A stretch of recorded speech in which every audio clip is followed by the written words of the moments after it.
सो हम अपना kitchen design का सेकंड सेशन स्टार्ट कर रहे हैं। हमने कल के सेशंस में अपने किचन की प्लानिंग कर ली थी पूरी, अंडर काउंटर, ओवरहेड स्टोरेज, ठीक है, और ऑन काउंटर एलिमेंट। अब इनके एलिवेशन तैयार करना स्टार्ट करते हैं। एलिवेशन में हम सबसे पहले ए वॉल का एक एलिवेशन स्टार्ट करने बनाना। तो सबसे पहले काउंटर के स्पेसिंग जो है उसकी अरेंजमेंट का रेफरेंस ले लेते हैं।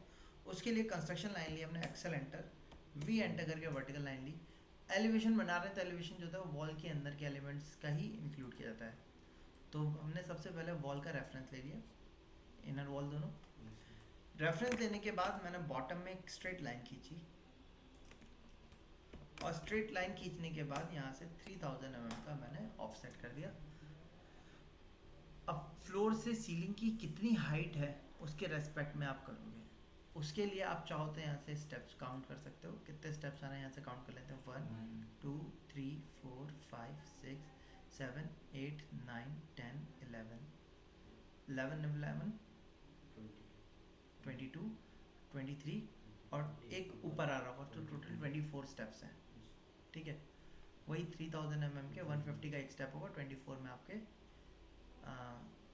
चाहता हूँ काउंट कर लो, 12 फिट हो जाएगा वैसे तो। 12 फिट हमारी टोटल हाइट कितनी है, 24 स्टेप है, 24 इंटू 150 का एक स्टेप, 36 ठीक है। तो टोटल हाइट हमारी कितनी हो गई, 600 इससे और ऊपर हो गई, ठीक है। ये आपका फ्लोर लेवल हो गया, ये आपका सीलिंग लेवल हो गया। अब सीलिंग में स्लैब आएगा हमारा, स्लैब आता है हमारा, पहले टाइम पे हमारे 150 mm यानी कि 6 इंचेस के चलते थे, जिसमें रॉ स्लैब हम डालते थे 4 इंचेस का 150 का, और 50 mm का फिनिश्ड में चला जाता था। वो फिनिश में जैसे क्या चीज़ आता था, जैसे कि हम स्लैब जब डालेंगे तो उसके ऊपर हमारे क्या लगना है, स्टोन लगेगा या टाइल्स लगेंगे, तो फ्लोरिंग होगी, फिनिश में उसमें चला जाता था। तो टोटल हमारा 150 mm का बैठता था। लेकिन आज के टाइम पे आरसीसी स्लैब स्ट्रक्चर में बिल्डिंग ज़्यादा हाइट की बनाई जा रही है, नंबर ऑफ फ्लोर ज़्यादा चढ़ा जा रहे हैं, तो कमर्शियल सेटअप में हम लोग 150 mm का ना डाल के 200 mm का डालते हैं, जिसमें 150 का रॉ डालते हैं और 50 का फिनिश में चला जाता है वो। तो टोटल 200 बैठता है। लेकिन हम क्योंकि रेसिडेंशियल और ग्राउंड ऑफ फर्स्ट फ्लोर का है खाली, तो हम 150 mm का ही स्लैब विड्थ लेके चल रहे हैं फिनिश में। तो मैंने 150 रखा। अब 150 के बाद हमारी क्या पड़ी होगी, फॉल सीलिंग पड़ी होगी। तो fall ceiling generally minimum height fall ceiling की जो ड्रॉप लेते हैं वो 300 से 450 mm का ड्रॉप लेते हैं, ठीक है। बट डिपेंड करता है कहाँ पे हम फॉल सीलिंग डाल रहे हैं। जैसे किचन वगैरह में ड्रॉप ज़्यादा भी लिया जा सकता है कई बार, और कई बार कम ड्रॉप भी लेते हैं। तो अभी के लिए मैंने यहाँ से 450 यहाँ से डाउन कर दिया फॉल सीलिंग का। अब यहाँ पे क्लियर स्पेस जो बच रहा है हमारे पास, कितना बच रहा है देखिए, 3000 बच रहा है। अच्छा, जब आप यहाँ सामने से देख रहे हैं ए वॉल की तरफ से, ठीक है, यहाँ पे आपका रेफरेंस में क्या दिखा रहा है, फ्रिज आ रहा है। सो एक्सेल एंटर किया, वी एंटर किया, वर्टिकल रेफरेंस लिया हमने, यहाँ पे फ्रिज आएगा हमारा। वापस से एक्सेल एंटर किया, वी एंटर किया, इसके बाद क्या आएगा आपका, टॉल यूनिट आएगी। काउंटर इसके आगे से स्टार्ट होगा, इसके पीछे से तो स्टार्ट नहीं होगा। जो काउंटर की हाइट है वो हमारी स्टैंडर्ड हाइट होती है 850 mm फ्लोर से, ठीक है। जहाँ पे आप खड़े होगे उसकी हाइट काउंटर की आपकी 450 mm 850 mm होती है। 900 का प्रॉब्लम है, 3 फिट।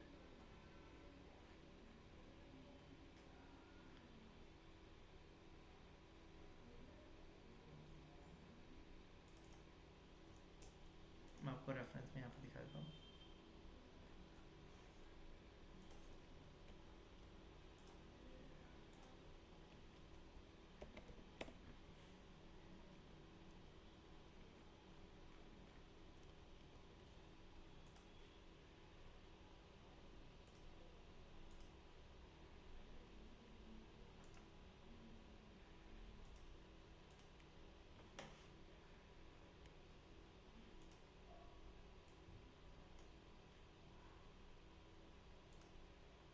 जो काउंटर की हाइट है फ्लोर से, ये स्टैंडर्ड हाइट होती है हमारी 850 mm,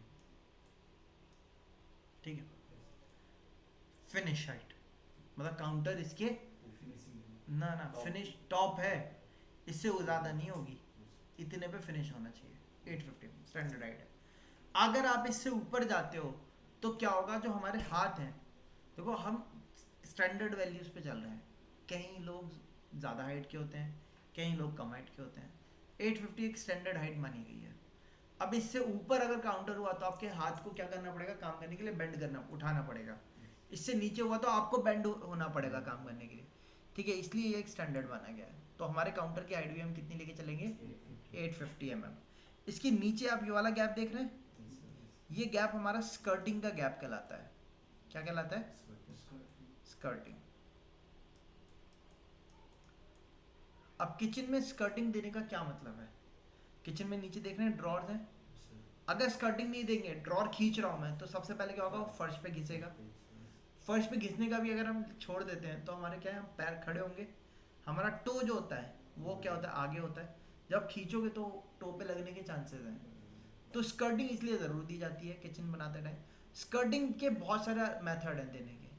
कहीं कहीं पुराने घरों में आपने देखा भी होगा, नीचे पीसीसी का स्लैब डाल देते हैं पूरा किचन में, 4 इंची का डालते हैं ना, उसके ऊपर पे ड्रॉर खड़े करना चालू कर देते हैं, ज़्यादातर यही किया जाता है। लेकिन कुछ जगहों पे पीसीसी का स्लैब भी नहीं डालते, वहाँ क्या करते हैं, जब किचन बनाते हैं तो नीचे लेग्स लगा देते हैं उसके, उस पर किचन सेटअप करना चालू कर देता है। किचन बनाने के बहुत सारे तरीके हैं, जैसे कि मान लो हमें एक कमरा फिनिश्ड हुआ मिल रहा है, टाइल्स वाइल्स सब लगी हुई हैं, प्लेन हॉल है, अब इसमें किचन बनाना है, तो काउंटर जो हमें रखना होगा, काउंटर को रखने के लिए हम लोग क्या करते हैं, पहले आपके काउंटर को प्लेस करने के लिए मैं आपको रेफरेंस दिखा देता हूँ।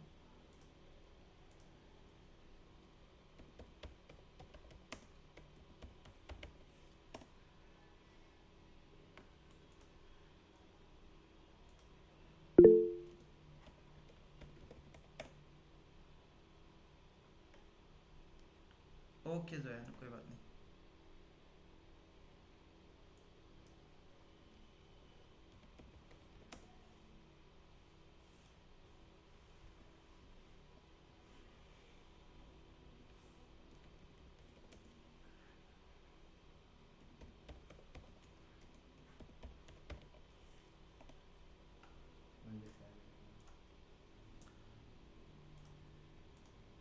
अब यहाँ पे आप देखो, ये दिख रहा है आपको, इसमें ये काउंटर के लिए क्या करा, पहले इन्होंने वॉल खड़ी करी, वॉल खड़ी करने के बाद एक आरसीसी का स्लैब डाला है, उस आरसीसी स्लैब के ऊपर आपका काउंटर रखा जाएगा, स्टोन जो है। एक मेथड है ये पहले चलता था, अब आज के टाइम पे नहीं चलता, मॉड्यूलर किचन में हम ये नहीं डालते हैं।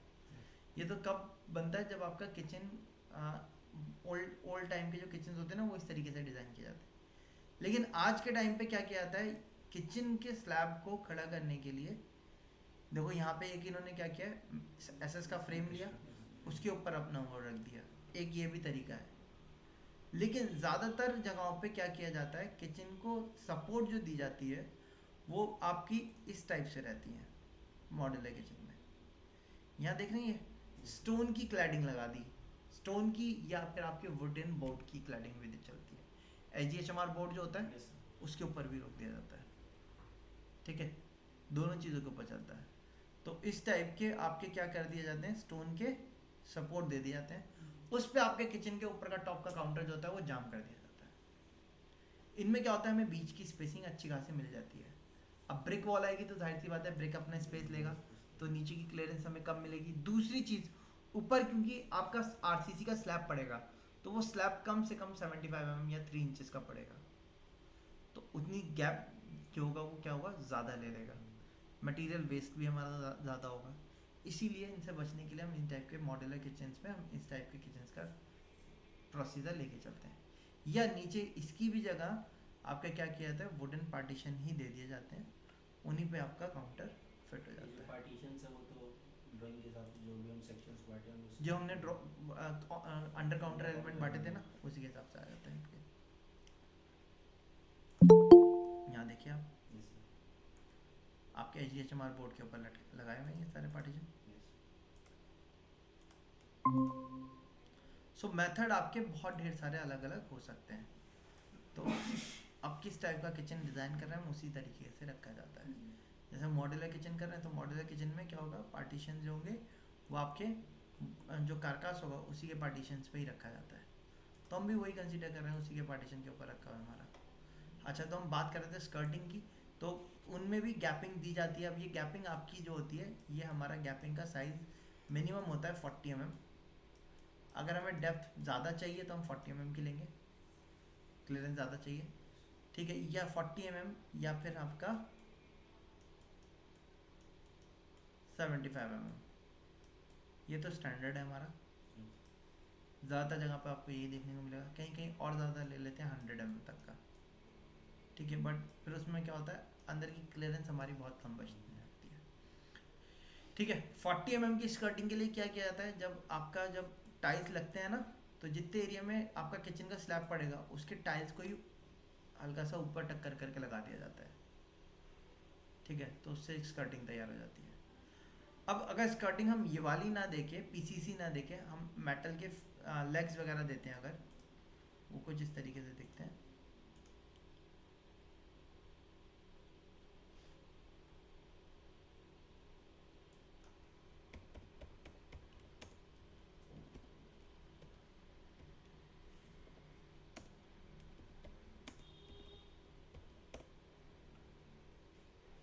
नीचे देख रहे हैं ये इस टाइप के लेग्स दिए जाते हैं नीचे। अब ये सामने आपको लेग्स दिख रहे हैं, कई बार क्या किया था, सामने एक बिडिंग लेके इसको पट्टे से कवर कर दिया जाता है। अब ये लेग्स देने में कोई प्रॉब्लम नहीं है, फ़ायदा भी रहता है, हमारी नीचे से क्लीनिंग हो जाती है। लेकिन जब आप इसको सामने से कवर कर देते हो, जैसे ये ऐसे कवर कर दिया, तो क्लीनिंग नहीं कर पाएंगे, और वुड होगा तो वो ख़राब होने के चांसेस भी रहेंगे। फिर दूसरी प्रॉब्लम क्या आती है ऐसा करने में, क्योंकि नीचे का जो ये डेप्थ है ना, ये शेडो एरिया में रहता है, और शेडो एरिया रखने की वजह से क्या हो जाता है, आपके जो कॉकरोचेस हैं, वो इंसेक्ट्स हैं, वो सारे इसके अंदर आने लगते हैं। तो हाइजीन पॉइंट ऑफ व्यू से ये चीज़ करना ज़्यादा बेटर नहीं रहता है, इसीलिए हम लोग कोशिश करते हैं पहले ही क्या कर दिया जाए, पीसीसी दे दिया जाए, उसी के ऊपर हमने अपने काउंटर को प्लेस कर देना है। अगर पीसीसी नहीं हुआ है तो फिर हम लेग्स वगैरह दे के चलेंगे। लेग्स की हाइट वही आपकी 50 mm से 100 mm के बीच में रहती है, स्टैंडर्ड हमारा 75 mm है। ये चीज़ क्लियर है, तो ये स्कर्टिंग कहलाती है हमारी, ठीक है। अच्छा, स्कर्टिंग क्लियर हो गया। अब काउंटर हमारा, काउंटर की हाइट कितनी होगी, 850 mm। अगर आरसीसी है तो 850 mm का पत्थर लगेगा। पत्थर की जो थिकनेस होती है, इसमें जो स्टोन की थिकनेस होती है, ये होती है आपकी 20 mm का स्टोन लगता है हमारा, स्टैंडर्ड है 20 mm का स्टोन लगेगा। अब 20 mm के नीचे फिर अगर आरसीसी भी है तो वो इसके नीचे की थिकनेस पे लेगा।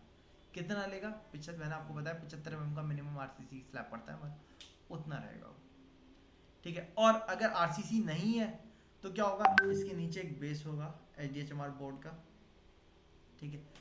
हम मॉड्यूलर किचन डिज़ाइन का लेके चल रहे हैं, तो उसी हिसाब से मैं आपको बताऊंगा भी यहाँ पे। तो मैंने क्या किया, यहाँ से पहले 850 mm की मार्किंग ले ली ऊपर की तरफ, आगे मार्किंग। अब काउंटर जो है, ना तो वो फ्रिज में जाएगा ना वो ओवन में जाएगा, इसकी नीचे से हमें कोई मतलब नहीं, नीचे से ट्रिम कर दिया, इसके ऊपर से भी हमें कोई मतलब नहीं है, ट्रिम कर दिया।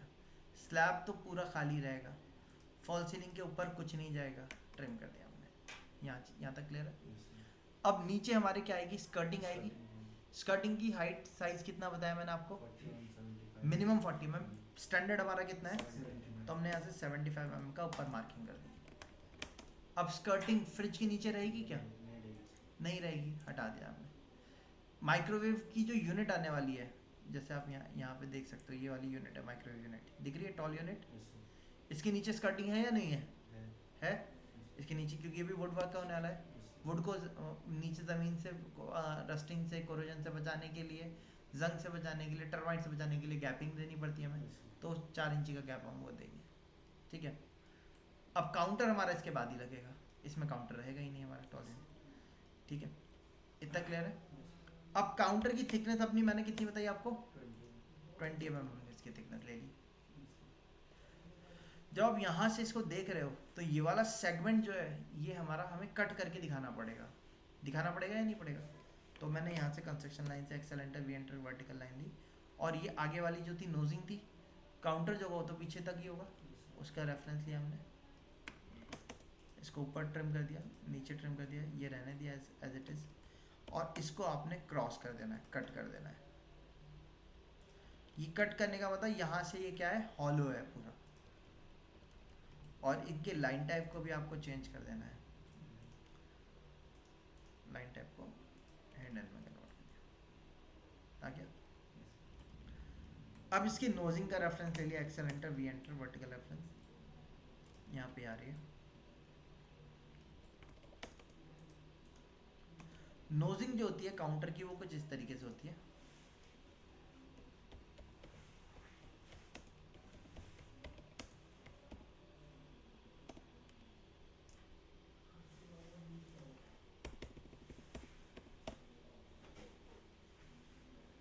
अब देखो सामने के जो टक्कर है वैसे राउंड है ना। अब इसके अलग अलग शेप्स होते हैं, हाफ राउंड है, बुल नोज है, ठीक है। ये डबल वाले के साथ आता है।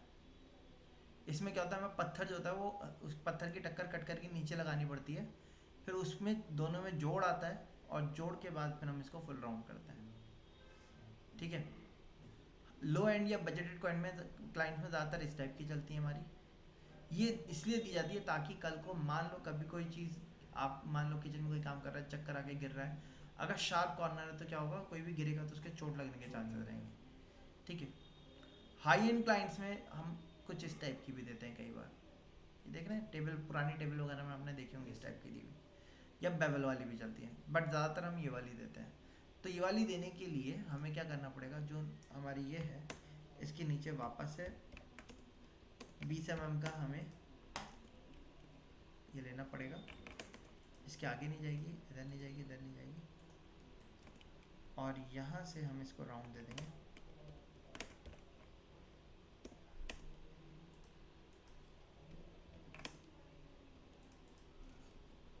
सी enter, T enter, first tangent, second tangent, 15 कर दिया।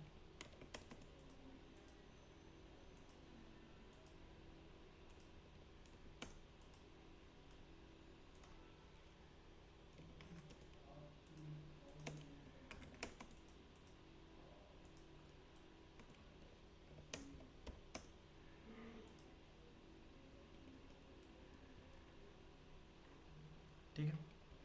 अच्छा, स्कर्टिंग जो होती है वो हमारी और ज़्यादा अंदर रहती है, जैसे आप यहाँ पे देख सकते हैं जो ड्रॉर आ रहा है ना, सबसे बाहर क्या रहता है हमारा, मैं 1 मिनट की आपको दिखा देता हूँ। एक्चुअल में वर्किंग जब हम करते हैं तो वो कुछ इस टाइप से रहती है हमारी।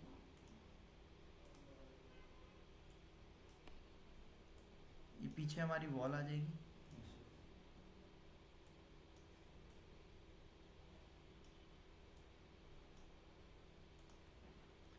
ये हमारा स्टोन आ जाएगा ऊपर डबल कवरिंग के साथ, ठीक। अब स्टोन के नीचे आरसीसी है तो यहाँ पे आरसीसी फिल रहेगा हमारा, और अगर आरसीसी नहीं है तो यहाँ पे क्या लगेगा आपका, एचडीएचएमआर का बोर्ड लगेगा, ठीक। बोर्ड के बाद यहाँ पे आपका ड्रॉर का पल्ला आएगा, और इस पल्ले के अंदर यहाँ पे आपका स्कर्टिंग लगेगा। तो सबसे आगे आपका काउंटर, फिर ड्रॉर का पल्ला, और उसके बाद फिर आपका अंदर क्या आएगा, स्कर्टिंग आएगा। ये गैप आपका 20 mm से 40 mm का होता है। ये गैप आपका 20 mm का होता है स्टैंडर्ड, ठीक है। यहाँ पे गैपिंग जो दी जाती है, 40 mm की नोजिंग दे रहे हैं हम, ये 2 रीज़न की वजह से दी जाती है। मान लो कल को किचन में कोई आपने चाय बनाई, चाय गिरी, तो वो गिरेगी किधर की तरफ, इधर गिरेगी। अगर आपने सेम लेवल पे रखा तो वो पानी जो है या हॉट वाटर जो है वो गिर के किस पे आएगा, ड्रॉर के ऊपर आएगा, और ड्रॉर क्योंकि वुड की होगी तो वो ख़राब हो जाएगी। इसीलिए हम इसको अंदर रखते हैं ताकि वो गिरे तो सीधे यहाँ ड्रॉप करे।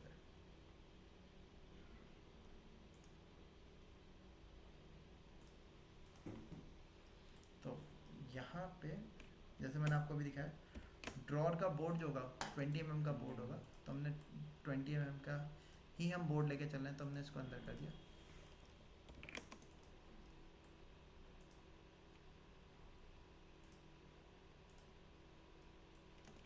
इसके बाद ड्रॉर लगा होगा हमारा, और स्कर्टिंग उसके बाद आएगी हमारी। ऐसे ही रहेगा नहीं रहेगा? Yes sir. ठीक है, 3 mm की यहाँ पे क्लियरेंस ले लिए, इधर भी और नीचे भी। ये क्लियरेंस इसलिए है, जो ड्रॉर होता है हमारा, वो अगर चिपक के चलेगा घिसेगा फिर वो, है ना, इसलिए गैप रहता है। अब ड्रॉर को खोल कैसे रहे हम? हैंडल है तो यहाँ पे हैंडल लगा होगा, ये चल जाएगा। लेकिन आज के टाइम पे हम हैंडल्स वगैरह नहीं देते। हैंडल लेस देने के लिए हम किचन में कुछ इस टाइप के एलिमेंट का यूज़ करते हैं, या जी प्रोफाइल का यूज़ करते हैं।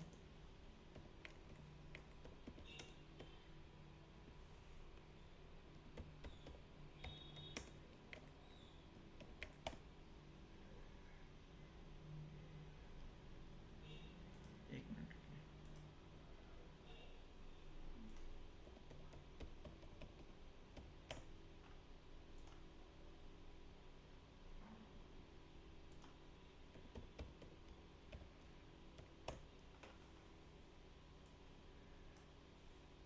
अब यहाँ पे देखिए, किचन में नीचे ये क्या दे रखे हैं, हैंडल दे रखे हैं ड्रॉर को ओपन करने के लिए। यहाँ देखो आप जरा, कहीं पे भी आपको हैंडल दिख रहा है? हैंडल नहीं है। लेकिन अब खोले कैसे इसको? इसके लिए यहाँ पे हम एक गैप देते हैं, ग्रूव, इसको हम कहते हैं ग्रूव, और ग्रूव का नाम होता है वी ग्रूव। ठीक है, वी ग्रूव दिया जाता है, उसमें आप अपना हाथ डालते हैं और उसको पकड़ के खींच देते हैं। वी ग्रूव जो होता है वो इस तरीके से दिखता है साइड से, अगर आप देखोगे। पीछे आपका पैनल लगा हुआ है, वो ये आपका ड्रॉर हो गया। ठीक है, ड्रॉर के टॉप में कुछ इस तरीके से ग्रूव दे देते हैं, ये वी ग्रूव आ जाता है। अब जो ऊपर भी इसके सपोर्ट रहेगा ना, इन दोनों के बीच में आपका जो गैप होना चाहिए 15 से 20 mm का ये गैप रखते हैं। फिर ये ड्रॉर टोटल 20 का था, 15 mm यहाँ, और 15 mm का ये, 15x15 का वी ग्रूव पड़ता है हमारा ये। तो इसमें जब अगर मैं वी ग्रूव दे रहा हूँ, मुझे वी ग्रूव देना है, तो मुझे क्या करना पड़ेगा, यहाँ से गैप लेना पड़ेगा 15 mm का कम से कम ऊपर से, फिर 15 का इधर और 15 का इधर, इसको यहाँ पे कनेक्ट करना होगा, एक्स्ट्रा एलिमेंट को ट्रिम करना होगा।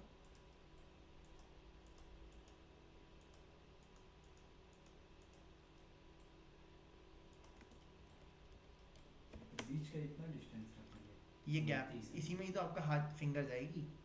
टोटल 30-30 यहाँ से यहाँ तक, हाँ ठीक है।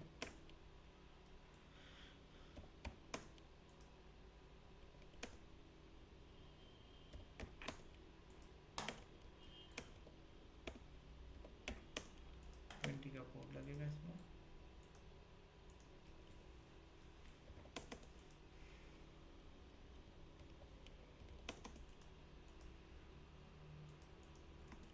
इस तरीके से रहेगा, ठीक है।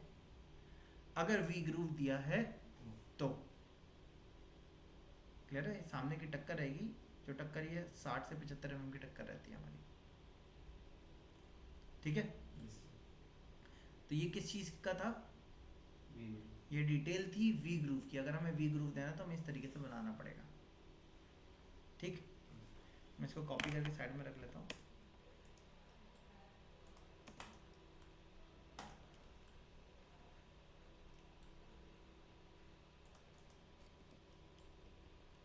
अगर हैंडल दे रहे हैं तो सिंपल सा वही पुराना वाला कंसेप्ट चलता है, लेकिन अगर हैंडल नहीं दे रहे हैं हम, तो ये वी ग्रूव इस तरीके से दिया जाएगा। अब एक तो वी ग्रूव ऑप्शन में होता है हमारे पास, दूसरा ऑप्शन होता है हमारे पास इनका, ये आप देख रहे हैं, इसको हम कहते हैं गोला प्रोफाइल।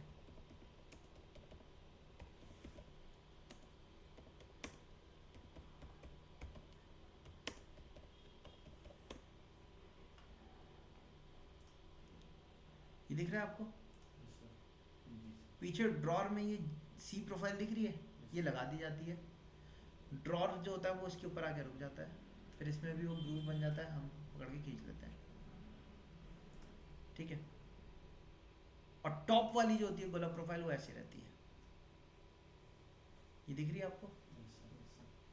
ये ड्रॉर की टक्कर हो गई जो इस पे जाके रुक जाएगी। यहाँ से यहाँ तक की ड्रॉप दिखा रखी है 56 से 50, वही 60 mm मैंने आपको बताया था, उसी के अप्रॉक्स रहती है ये वाली। ठीक है, ये गोला प्रोफाइल थी हमारी। इसी तरीके से एक जी प्रोफाइल होती है।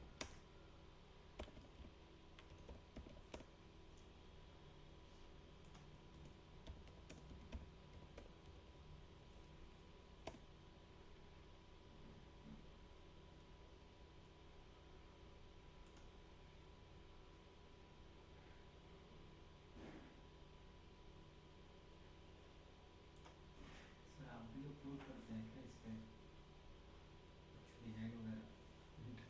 नहीं Pinterest पे नहीं किया। कॉमन है इस पे पावर कहाँ? जो राइट वाले में। सर मोस्टली अमन का ही आता है रिकमेंडेशन। हाँ ये मोस्टली अमन का ही आता है। हाँ, देखिए। वो मैंने सेव किया हुआ है ना। नहीं देख के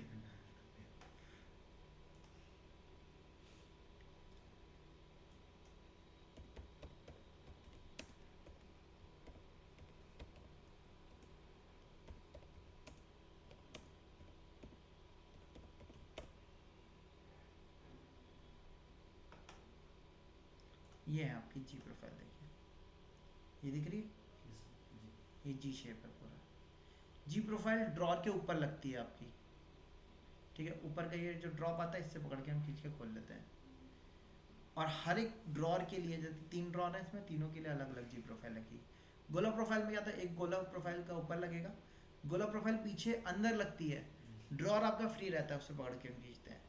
और 2 के लिए एक सिंगल लगेगी बीच में, अगर देंगे तो ये चीज़ रहती है हमारी उसकी गोला प्रोफाइल की। तो अगर वी बनाना है, यहाँ पे तो हमारा एक सिंगल ही था, यहाँ पे हमारा पार्टीशन नहीं आएगा, क्योंकि यहाँ हमारा क्या आ रहा है, मैजिक कॉर्नर आ रहा है, इसमें ड्रॉर में बीच में पार्टीशन तो होंगे नहीं, एक ही प्रोफाइल होगी वो। तो वो या तो वी ग्रूव होगा तो वो एक सिंगल ग्रूव होगा, वो इस तरीके से आ जाएगा हमारा। अब अगर गोला प्रोफाइल है तो उसके लिए जैसे मैंने आपको बताया वो यहाँ पे हम करेंगे। जी प्रोफाइल होगी तो उसके लिए करेंगे, ठीक है। अब मैं जी प्रोफाइल का बता देता हूँ। जी प्रोफाइल के लिए पहले आपने हेयरलाइन गैप लिया 3 mm का, उसके बाद आपने गैप लेना है 30 mm का। जी प्रोफाइल के लिए 30 mm का गैप होता है। 30 mm के बाद आपने 5 mm का गैप ऊपर से लिया,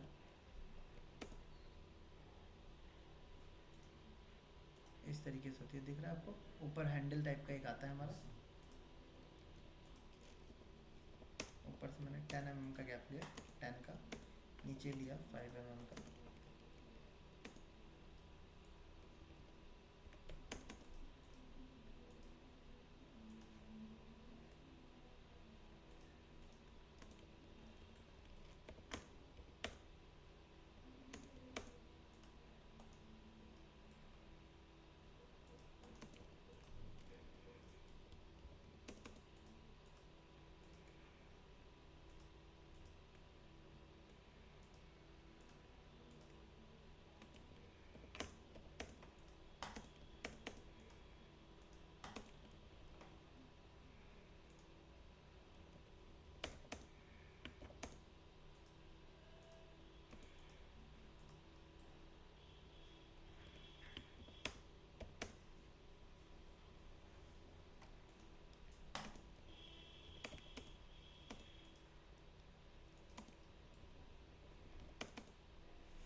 ये दिख रहा है आपको? ये बनाई हमने जी प्रोफाइल, इस तरीके से जी प्रोफाइल रहेगी हमारी, ठीक है। ये हमारी जी प्रोफाइल का शेप है। इसके पीछे फिर हमारा ड्रॉर लगा होगा और 60 mm की टक्कर लगी होगी यहाँ पे हमारी।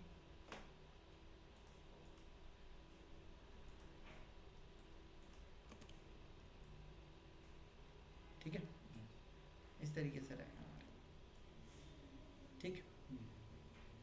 तो ये जी प्रोफाइल आएगी हमारी, यहाँ पे तो एक ही आएगी हमारी। अब सामने यहाँ पे बात करते हैं, इसके रेस्पेक्ट में बात करनी होगी हमें, बॉटम का बना रहे हूँ। तो मैंने क्या किया, इसी को कॉपी करके इस पोजीशन से कॉपी करके इधर रख दिया हमने, एक्सेल एंटर करके वी एंटर करके रेफरेंस लिया बॉटल पुल आउट का।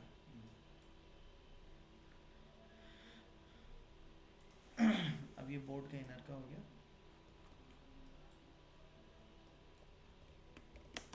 ट्रिम कर दिया यहाँ से हमने। स्कर्टिंग में जाने का कोई मतलब नहीं है, इसको भी ट्रिम कर दिया। हेयर लाइन गैप इसका नीचे भी रहेगा, हमने यहाँ से इसको ट्रिम कर दिया।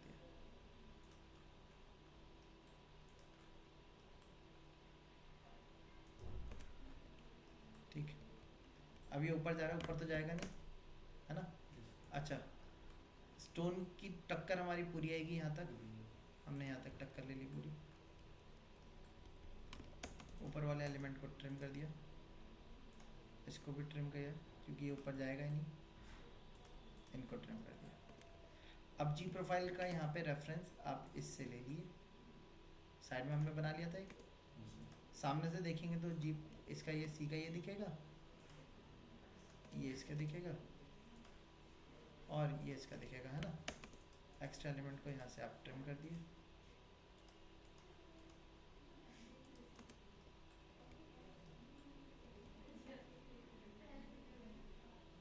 ठीक है, ये हो गया हमारा। अब इसकी जो विड्थ है ये कितनी की है, 20 की है। अब वुड का जो प्रोफाइल बनेगा वो तो 20 का ही बनेगा, लेकिन जब हम सामने एलिवेशन देख रहे हैं तो एलिवेशन देखने में अगर आप यहाँ देखेंगे इसको, तो इसमें आपको यहाँ पे सामने से जो ग्रूव दिखते हैं वो हेयर लाइन ग्रूव्स होते हैं हमारे। आप देखो बहुत बिल्कुल बारीक से ग्रूव हैं। हेयर लाइन ग्रूव जो होते हैं वो हमारे होते हैं 3 mm के। तो अभी हमारी दोनों तरफ की थिकनेस कितनी है, 20 mm की है। ठीक है, 20 में से 3 mm का गैप जो होगा दोनों तरफ होगा, तो उसको हाफ करेंगे तो 1.5 mm का गैप बैठेगा। 1.5 mm के गैप का मतलब क्या हो गया, आपका 20 में से 1.5 घटा दिए, कितना बचेगा 18.5। तो इसको हमने स्ट्रेच कर दिया एक तरफ 18.5 और दूसरी तरफ हमने इसको स्ट्रेच किया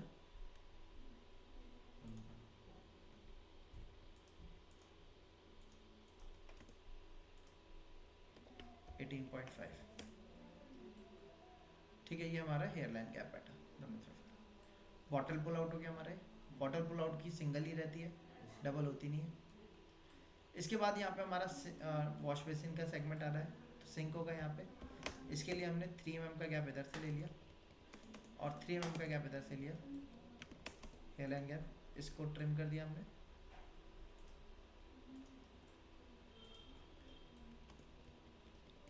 ठीक, कॉपी पे गए, इन सेगमेंट्स को कॉपी करके हमने इधर रख दिया और क्योंकि ये स्मॉल आ रहे हैं इसको एक्सटेंड करके बढ़ा दिया। ठीक है, अब करने के बाद इसका जो मिडिल पॉइंट है आपने यहाँ से लाइन नीचे खींचनी है।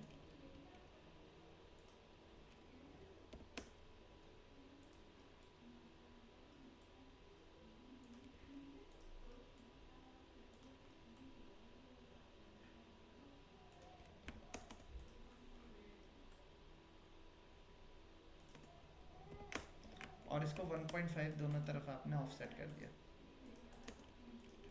सेंटर लाइन को डिलीट किया, इसको ट्रिम किया, इनको ऊपर एक्सटेंड कर दिया, यहाँ से इसको ट्रिम कर दिया।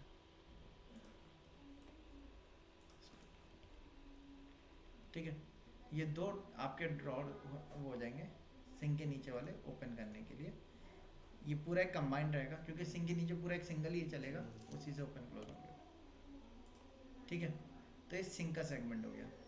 इसके ऊपर यहाँ पे सिंक आएगा हमारा। सिंक के ऊपर ही हमें यहाँ पे पीछे विंडो भी दिखेगी, तो हमने एक्सेल एंटर किया, वी एंटर किया, वर्टिकल रेफरेंस लिया विंडो के लिए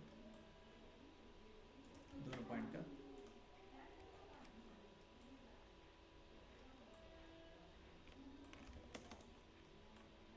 इसको नीचे से ट्रिम कर दिया हमने, नीचे से ट्रिम कर दिया। विंडो जो है वो कभी भी काउंटर से हम स्टार्ट नहीं करते हैं।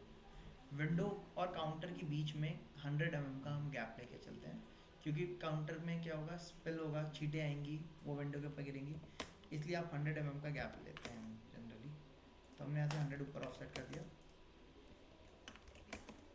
इनको ट्रिम कर देते हैं हम, और इसको भी हमने ट्रिम कर दिया। अब विंडो की जनरल हाइट तो हमारी 2400 mm होती है, लेकिन किचन में विंडो डिपेंड करता है हम क्या पोजीशन लेके चल रहे हैं। जैसे किचन में हमें सामान रखने के लिए ऊपर काउंटर वगैरह भी देने होंगे। अगर काउंटर नहीं दे रहे हैं तो हम विंडो अपनी पूरी स्टैंडर्ड हाइट तक ले सकते हैं। तो मैं अभी के लिए स्टैंडर्ड हाइट पे ही इसको ऑफसेट कर रहा हूँ 2400 mm।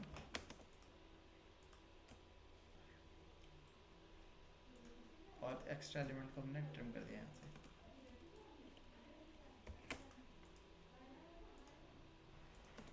इसको ज्वाइन कर दिया हमने। 50 mm का चारों तरफ से फ्रेम ले लिया हमने।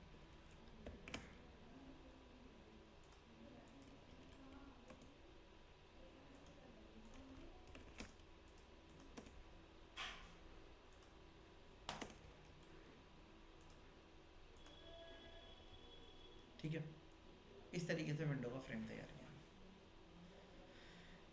ठीक है, अभी इतना ही रखते हैं हम। नेक्स्ट सेशन में इसके आगे का स्टार्ट करेंगे। अभी ऊपर के ड्रॉर वगैरह का सेटअप रह गया, वो हम नेक्स्ट क्लास में हम देखेंगे। हाँ ठीक है, माइक्रोवेव है, फ्रिज यूनिट है, वो सारी चीज़ें हम बाद में देखेंगे। अभी के लिए इतना रखते हैं, बट एलिवेशंस ऐसे स्टार्ट करने हैं।